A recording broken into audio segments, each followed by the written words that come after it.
Kepada player-player V8 nak combo premium, korang kena tengok video ni sampai habis. Okay guys, hari ni kita ada combo premium untuk player-player V8. Korang akan dapat apa? Korang akan dapat cover set blue core putih, stiker dah siap tanam, dah siap clear 2K, memang cun-cun punya.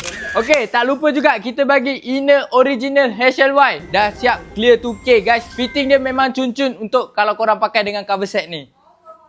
Cover set dah dapat, inner set dah dapat. Ni, kita bagi sekali sport rim SP500 original RCB. Kita add on sekali disc PPR 245mm color biru guys. Motor dah tip-top, motor dah on top. Takkan barang suspension standard. Ni, kita bagi sekali mono original NLK. Korang boleh pilih 205 atau 203mm. Dah dapat. Takkan pakai fork standard. Ni, kita bagi fork Espada. Cutting standard dah lowered 1.5 inci untuk korang.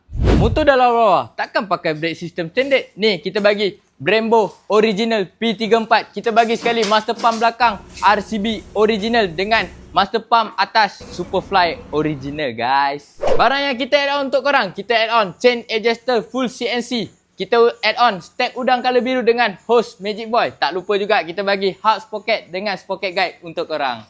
Item terakhir, kita akan bagi skru full set Salaya washer biru untuk korang. Korang tak payah pening-pening dah nak cari mana skru. Ni, kita dah bagi full set sekali So, korang nak tahu harga combo ni? A to Z kita bagi. Kita bagi 5788, siap pemasangan dan siap post guys.